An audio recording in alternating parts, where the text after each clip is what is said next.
This is the Court Leader's Advantage, a podcast series for court professionals and by court professionals.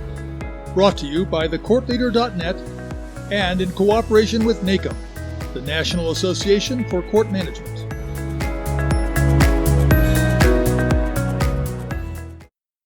In November, we started our discussion on how mental illness is impacting our nation, and particularly our courts. In this episode, we're taking a deeper dive into the criminal justice realm, specifically the challenge of competency to stand trial. The task of determining if a defendant is competent to stand trial, to assist in one's own defense, can be daunting. The road to restoring a defendant to competency can be arduous and leave some people in an incarcerated limbo for weeks or even months. I'm Pete Kiefer, and welcome to the Court Leader's Advantage podcast series. This month is the second of our 5-episode discussion with the members of the National Judicial Task Force to examine state courts' response to mental illness. Some of the questions we'll explore include: what are some of the specific challenges surrounding competency to stand trial? What is being done to overcome those challenges on both the national and the community level? And what recommendations does the task force have for us? I'm joined today by the Honorable Nan Waller, Judge of the 4th Judicial District in Portland, Oregon, and Richard Schwirmer with the National Center for State Courts and retired state court administrator for the state of Utah. Thank you both for joining today's podcast. Thank you, Pete.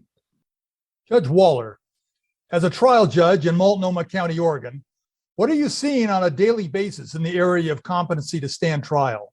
Today is a very good day to ask me that question, because I've spent my entire day dealing with competency issues from the beginning of the day until I just got off the bench a few minutes ago. I probably dealt with 30 different people who had competency issues over the course of the day. The very first person I had in front of me, I didn't actually see. He had gotten into my courtroom, and 2 minutes later, as I was opening the door to arrive, he'd been whisked out because he had deteriorated in that short period of time to the point where he could not safely sit through the hearing. I think that says a lot about the acuity of the people that we are seeing on a daily basis.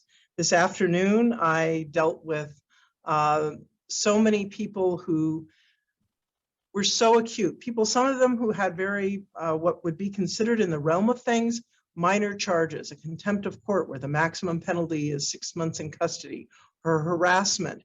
And yet their acuity is so high that in terms of getting people into treatment in the community is such that our community restoration staff didn't feel like they could properly serve them because they didn't have the right placements.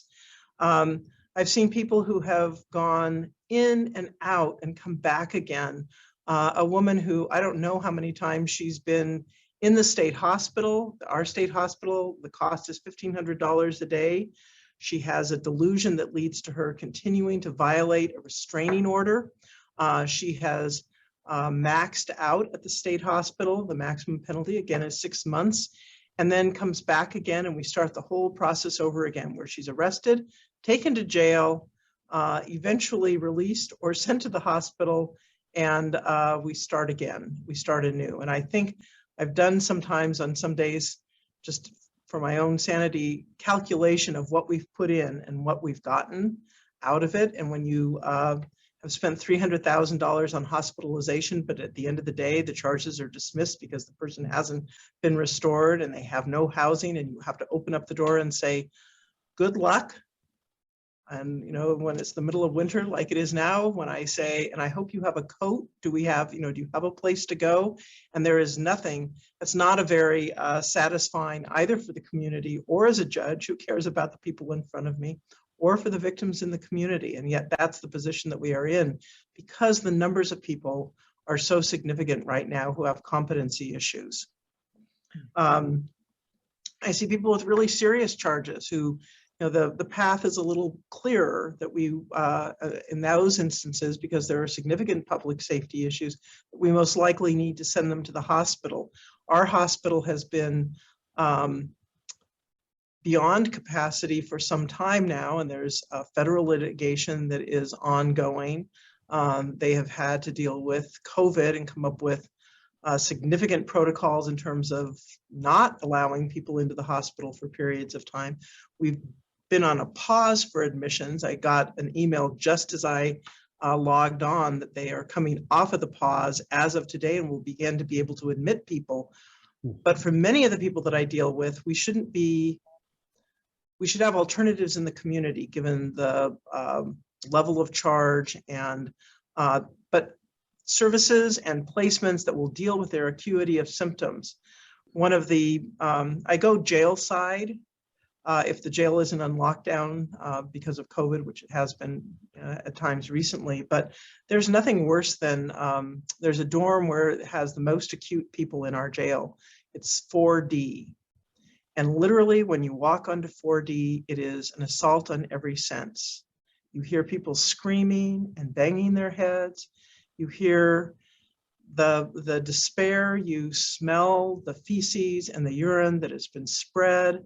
You see people who are lying absolutely almost to the point of being comatose. It is distressing to say the least as a judge. And yet, because many people end up in the criminal justice system who have significant mental illness, the jail is doing its best, and I'm not faulting the jail.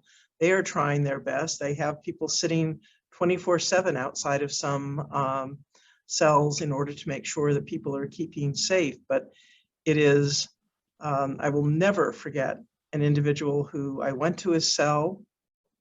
He was sitting naked, strapped to a restraint chair with a spit wad in his mouth, held in place by a stocking over his head. He was talking word salad. He hadn't been eating or drinking for days, and the jail was desperately concerned that they wouldn't be able to keep him alive, let alone manage his mental health issues. Those are the kinds of stories that stay with one, and I hope that we are going to be able to, with the recommendations coming from the task force, with the other work that's being done in Oregon, that we're going to be able to come up with the kinds of solutions for people, some of whom can be appropriately deflected from the jail. And when you have somebody who everybody who handles our aid and assist docket knows by name, because they come back and they come back and come back, that's saying something is not working as it should for a court system. Rick, I understand that you've been the lead on the task force work in this area. What have you learned about competency to stand trial on a national level? Well, Pete, I hate to pile on with the woes, but unfortunately the situation, the circumstances that Judge Waller describes are not unique to Oregon. They are in almost every state.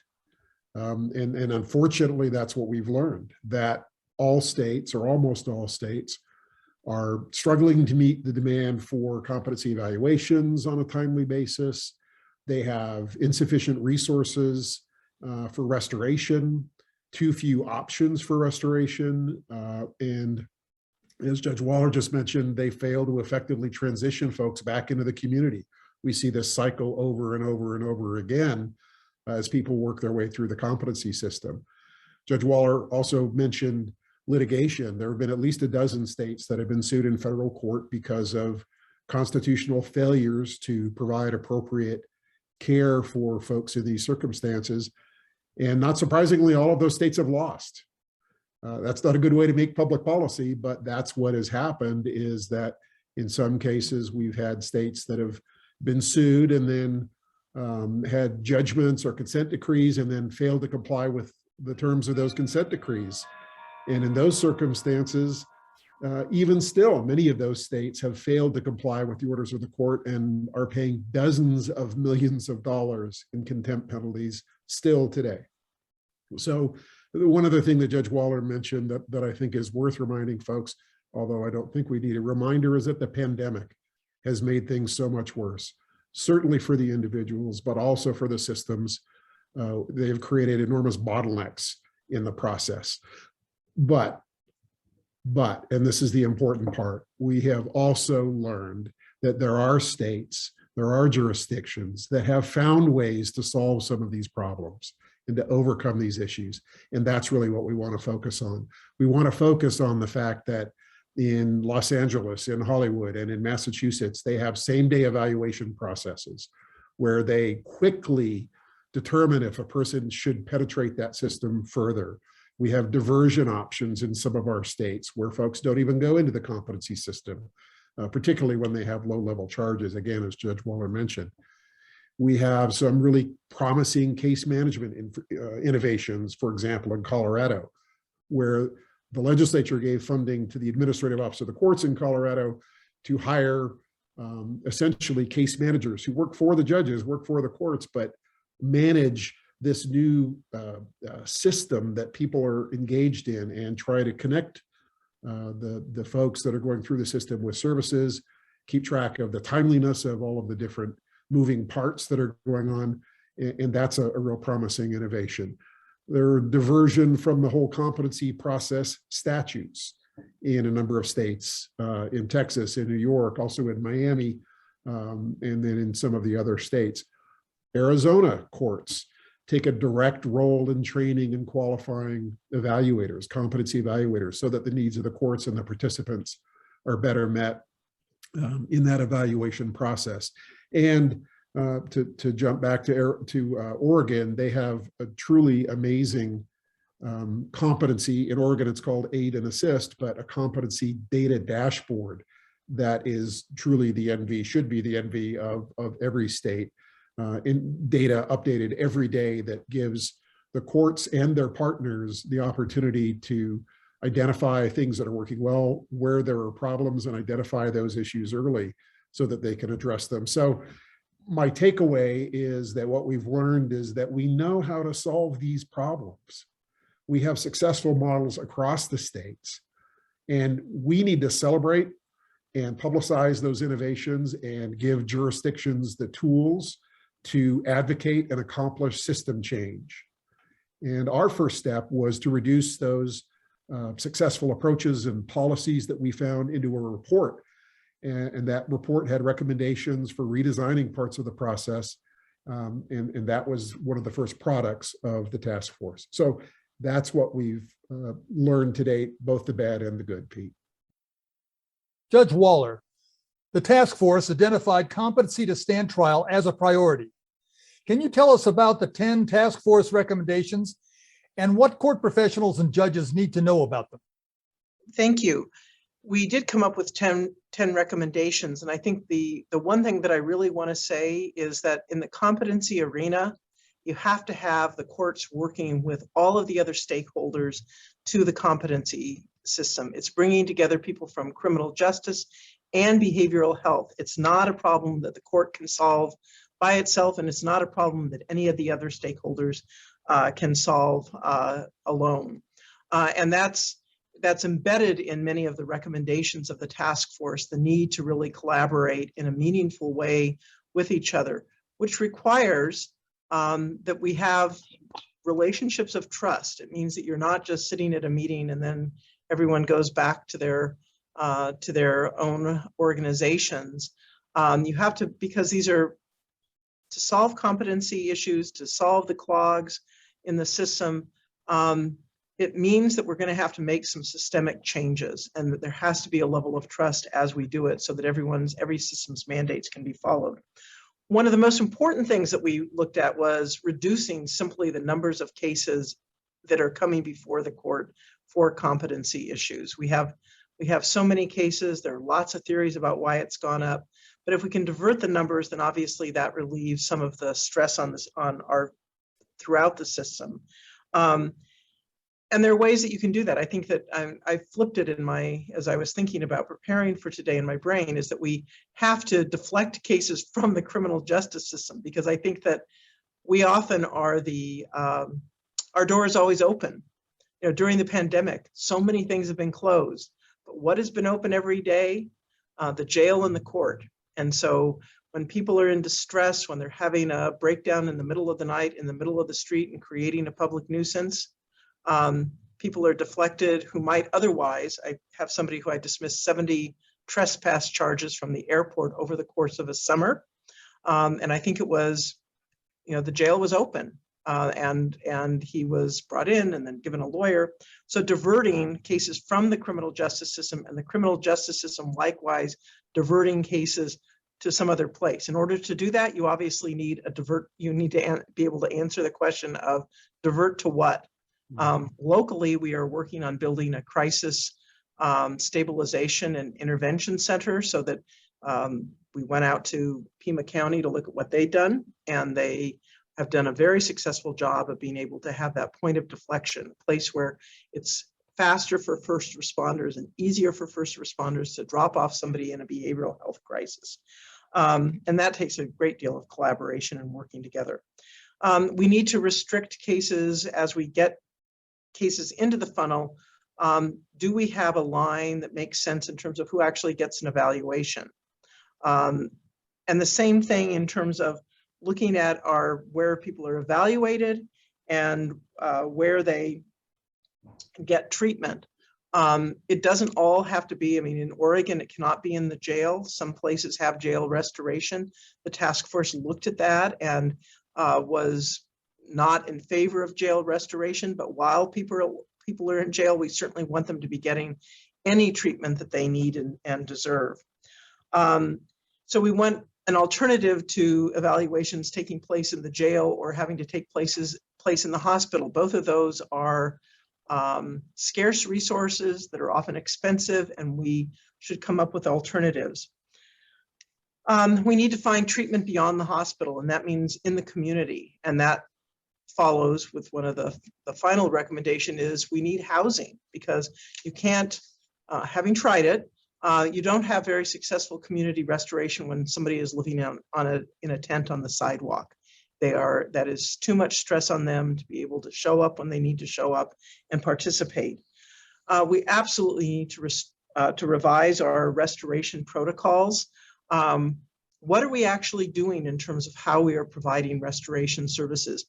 What does the evidence, are there evidence-based protocols that we can use?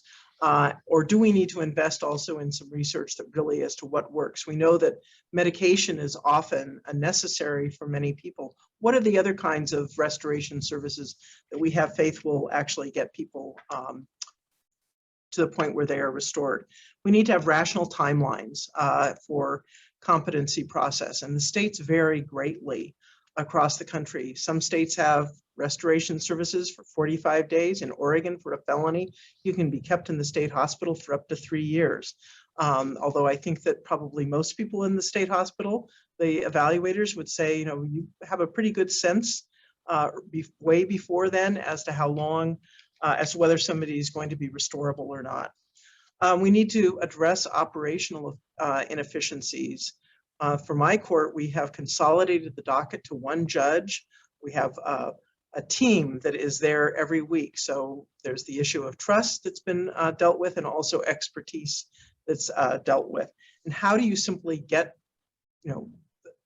deal with the issues of lining up the evaluators? And some jurisdictions have multiple evaluators as an option. That's expensive, and I think that it should be questioned as to how effective it is to have 5 evaluations of somebody. We have dealt with that by having evaluators who do very rapid evaluations. They do a full forensic evaluation in less than a week. Both the district attorney's office and the defense have a great deal of trust in the evaluator. So they're not asking very often for a second evaluation. One of the biggest issues across the country, and certainly in Oregon, I deal with it every day, is that we are in a behavioral health workforce crisis. And we need to work on ways of recruiting and retaining staff. And that means that we have to have the training that they need. And we also need to really listen to what they need in order to stay in the profession. And we need to, Rick talked about Oregon's Aid and Assist dashboard. I was having a conversation this morning that we think our dashboard has accurate, good data, but there are other parts of the system that have different data than ours. And so making sure that we have a data set that everyone has complete faith that it is the picture. I think that our dashboard is excellent and does a great job at that. But I think that that's imperative because we all know that, the question of, well, that's not what my data says. I have a different count. And so we need to be counting apples to apples and oranges to oranges and making sure that everyone agrees. And then probably most importantly, we need to have a robust community-based treatment and housing that is very specifically for the competency population and that covers the whole continuum from shelter placements that are supportive all the way to community secure treatment placements. Some people who have high level of acuity but don't need a hospital level of care are going to need that at least initially secure setting until they stabilize. So could I add just two things to that? Sure. Some people may be surprised. The whole first third or so of what Judge Waller talked about is before people even get to court. And I think that one of the things that we've also learned in this task force process and that we're trying to encourage courts to do is to understand that we as courts have a stake in what happens before folks ever come through our doors. And it is not only an opportunity, but a responsibility, we think, of court leaders to participate in the development of those front-end services, in those diversion opportunities, in those crisis responses that Judge Waller mentioned, because her analogy of a funnel, by the time folks get to us, if they shouldn't be there, we have frustrated systems, we have frustrated judges, and that's not a good place to be. The second thing I'll mention, if I could, because I know that a lot of your viewers and listeners are court managers, court executives, is that if you read no other recommendation in this paper, look at recommendation 7, because that's where we really talk about the kinds of nuts and bolts strategies that local court managers, it's right in their wheelhouse. So as we talk about things like developing evaluation templates so that we don't have frustrated partners looking at evaluations that don't make sense to them or that are about the wrong thing, that don't have information that it should. Using case managers, court liaisons that I mentioned before is another sort of case management kind of strategy. Court case management that Judge Waller mentioned, centralized calendars, frequent reviews of those folks that have been referred for restoration so that they don't languish waiting for an arbitrary 6-month review, but we take a look at them in 45 days and see if we can move them through the system more quickly. And then finally, teams. You develop expertise among prosecution, defense, behavioral health providers, and judges to understand the hydraulics of the system and where the resources are. So again, a lot of those are really court management kinds of issues, particularly in that recommendation number 7 that talks about efficiencies that we can build into the system. Rick, in addition to the Competency Task Force report, describe some other reports and resources that are available to improve court and community responses to mental illness. Absolutely. With respect to competency, but with respect to other issues as well. One of the things that surprised me when I began to really focus on this issue is, again, the number of resources that are out there, the research that has been done. So we've collated those resources into what we call the Behavioral Health Resources Hub. I think we've provided you with a link to that we'll provide to folks. And that is a constellation of all the best research and resources organized across the sequential intercept model. Hopefully folks are familiar with that.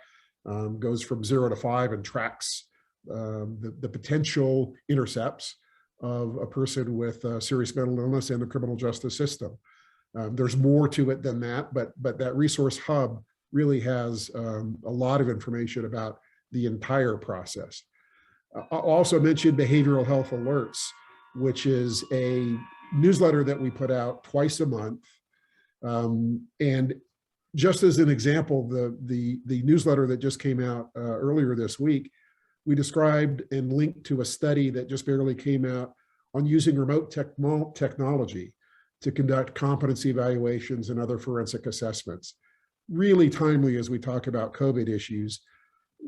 And as so many of our courts are rural, what a great way to spread resources is to use remote evaluations so that you don't have to have somebody drive 2 or 3 hours to conduct a 30-minute evaluation, or especially if you have, as Judge Waller's first defendant today was, someone who's decompensated and can't be evaluated. So using remote technology turns out to be very much an evidence-based practice, and there are specific tips that were in that research study, both for courts looking at the legal issues and also for the clinicians and the evaluators that talked about ways in which that could be made more successful. So every edition has practical resources like that. I do want to mention Just and Well, which is the title of a companion piece that CSG, the Council of State Governments, produced in conjunction with the National Center for State Courts on this topic, that goes through a lot of the same issues from a slightly different lens, but is very much a companion piece to our 10 recommendations. And then I'll mention, as I did a little bit earlier, that we have an interest in leading change, not just in what happens in the four walls of our courthouses, but in other places as well. So we also have lots of resources, both for local jurisdictions. There's a leading change guide, and one for state level leaders. We have collaborative case management documents, diversion resources, lots of other resources. And I'll just mention one other thing, and that is that we're also leading site visits, because we know that some people can learn by reading things and hearing about things, but other people really want to understand, especially when you're talking about system change, how does it really look on the ground? And so we've led site visits to some of the most innovative and successful jurisdictions. We've been to Miami to see the Miami model led by Judge Leifman, Judge Waller, and others from Oregon. We just went to Pima County in Arizona to observe their deflection, diversion, and crisis response systems, which are really absolutely the best. And we have other visits planned for those sites that are coming up that folks can look for, announcements in the behavioral health alerts. And then also, I know that we're going to have a site visit to Hollywood to watch some of that same-day competency process in action. And also, Los Angeles has terrific housing resources. So lots more to come, but those are the resources that we've got in place already. What can we expect from the task force in 2022 in terms of criminal justice resources? Judge Waller? Some tools. We're looking at how we develop those tools. You know, we looked originally at, should we try to come up with a model statute, and we decided that wasn't going to work. There were too many differences between states. But I think that we are looking at, you know, are there templates that we can help develop that will be, are there checklists to make sure that people have, when they get started on really looking at their competency system, that they have a checklist that they can begin to go through and assess what they have, what they don't have, who should be at the table. So Rick has been, we finished the big report. It got approved, which was great. And now the real work becomes, which is developing some of those tools that people can use as they begin the task of putting this into place. It's a bit daunting when you just read the 10 recommendations and say, how do I start? And we want to give people the path to getting started. And that will require some tools to assist them in who should be at the table, how do we collaborate, who takes the lead in some of these areas. Rick? Thank you. First, I just want to add on to what Judge Waller mentioned about the conference that they just did.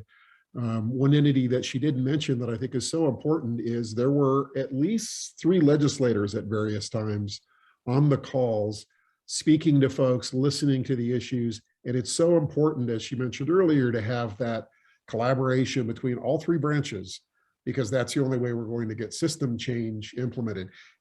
While system change is great, and that's what we like to talk about on National Judicial Task Forces, nonetheless, we need the tools. We need the implementation widgets that help people actually do things in their courtrooms at the local level, at the jurisdictional level.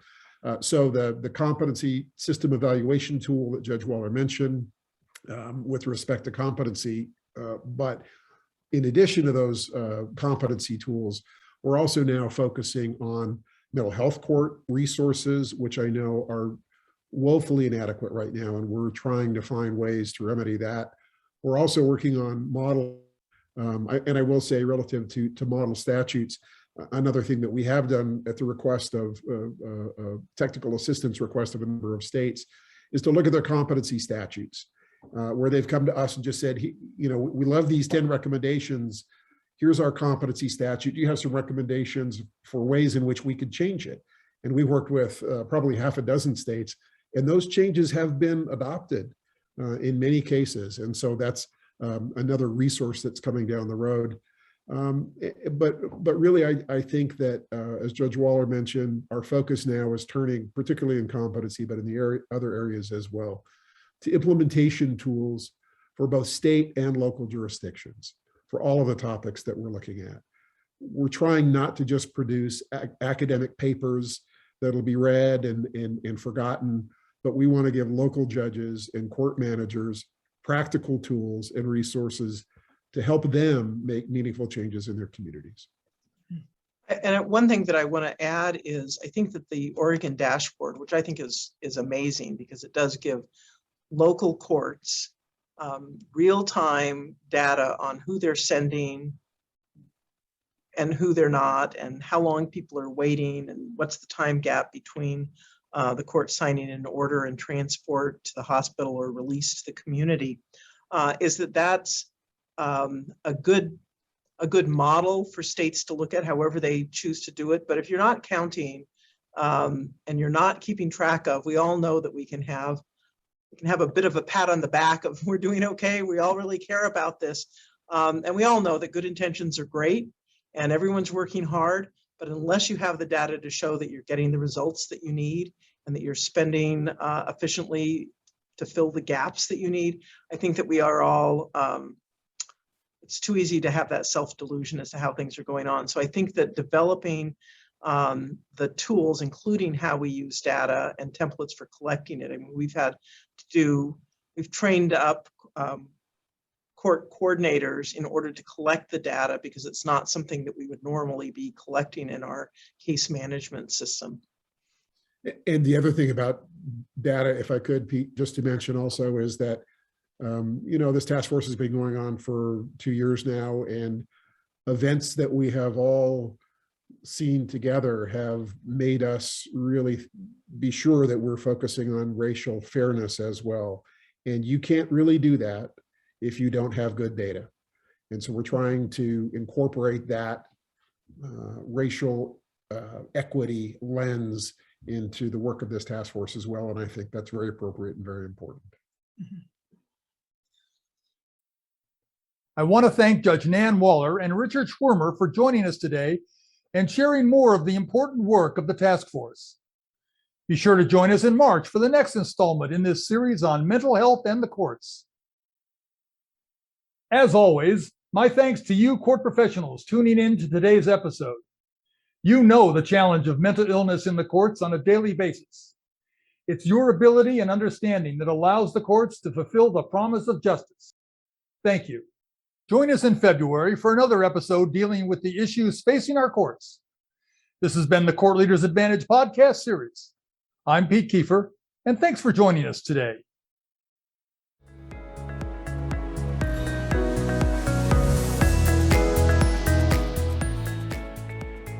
Thanks for joining us today. The Court Leaders Advantage is a regular podcast on courts and court administration. Today's episode will be available on our website, on YouTube, on Facebook, on iTunes, on LinkedIn, and on Twitter. Become part of the conversation.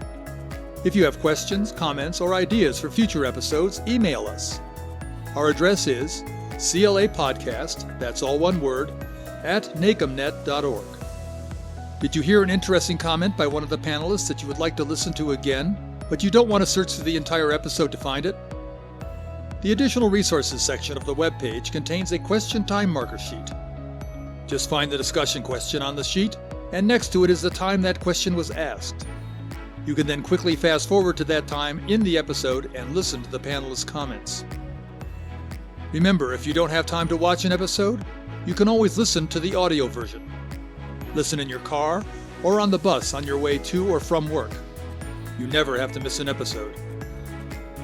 I'm Pete Kiefer, and on behalf of our guests, the Court Leader website, and the National Association for Court Management, thank you, and have a great day.